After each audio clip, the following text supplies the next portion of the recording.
The last particle that we're going to be learning in lesson 0.5, this little prequel lesson here, is the particle o. And o is a pretty interesting particle because it's actually the only character in hiragana that is only used as a particle. When you see this character, when you see this o character, you know that it's a particle. It's only a particle, it's never used in words, and it actually only has one meaning, only one way of using this particle, so it's a little bit basic in that way. When we're typing the character o, or if you're looking on a hiragana sheet, you might see it written as wo. Again, that's the only way to type it. If you type just the character or just the letter o on your keyboard, you'll get the standard hiragana o. If you want to do the particle o, you have to do wo. That being said, the pronunciation is pretty much the exact same as just a standard o. You can think of them as being pronounced the same way. The way that this particle works is we're going to be using o in order to link a verb and the noun that it's acting on. So we're marking the direct object of our sentence with the particle o. For example, watashi wa ringo o taberu. So marking our subject with wa, showing that I is the subject here. Ringo o shows us that our verb is acting on ringo. In this case, our verb is taberu, which is to eat. So the thing that's being eaten is the apple. Of course, in a natural translation, it would be something like I eat apples or I am going to eat apples, depending on whether you want to be using general or future tense for your translation. But the main purpose of the o is showing that taberu is acting on ringo.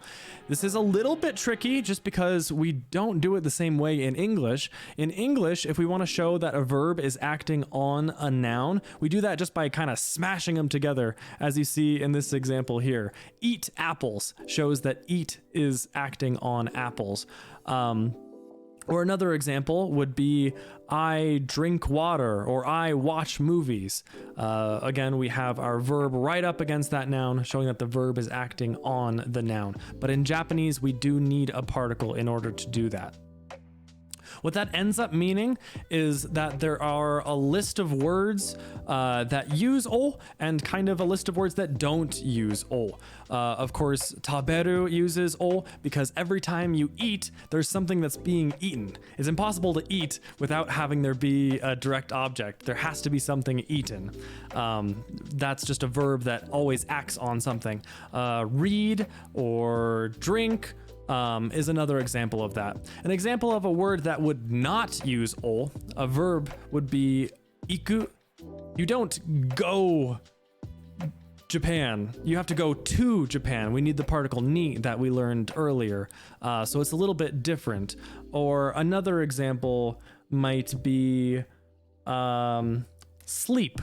You wouldn't say, I slept the bed. Sleep doesn't usually have a direct object. It doesn't act on anything. It kind of just happens. And so there's going to be some verbs that very often use o and some verbs that never use o. People don't usually have too much trouble with the particle o, but they do sometimes forget it. So make sure you're practicing it and getting very familiar with the particle o because it is very important. There is just one last thing that I want to look at in lesson 0.5. This is a little bit of an advanced thing to learn, but this is something that I was never directly taught myself when I was taking lessons, and it's something that I would have wanted to have been told and been taught, so I thought I'd put it in here. It's good to know that particles are very strongly attached to the word that is to the left of them. So when we have ringo wa oishii, ringo and wa are very strongly connected. The wa and the oishii are not as strongly connected. So what that means is we could technically say something like oishii ringo wa. You wouldn't normally write something that way, because when we're writing, we have lots of time to think and say our sentences exactly the way we want. But when we're speaking, sometimes it doesn't work out that way. Sometimes we end up saying things that we realize maybe need more context. So if you bit into an apple and you said oishi, but then you realized, oh, maybe they don't know that I'm talking about apples, so I'll make that clear afterwards. And then you could say ringo wa, and that would be possible because these two are connected. Something you couldn't do is you could never say wa oishi ringo. That just doesn't make any sense at all. This wa needed to be connected to something on the other side. We would have to have a word here for that to be able to work. And that ends up being the case with lots of different sentences where we have many different particles in a sentence, and again, those particles are strongly connected to the word to the left of them. So as long as we're moving them around with the parts that are connected correctly, there's oftentimes lots of different ways that you can write a sentence that are grammatically correct. That being said, there is also usually a most easily understandable and most natural way of ordering your different pieces of your sentence in order to make it, again, easy to understand is kind of your goal with that. So while you can move around these pieces and have them still be grammatically correct, usually there's a best way of writing your sentence.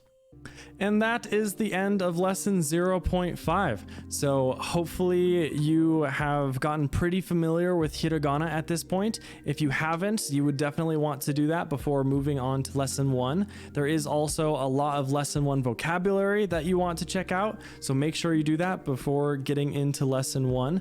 And start practicing with these particles a little bit. We learned 3 particles in lesson 0.5. We learned wa, ni, and o. And it can be good to mess with them a little bit. Try making sentences. Try doing some translation, using the words that you do know.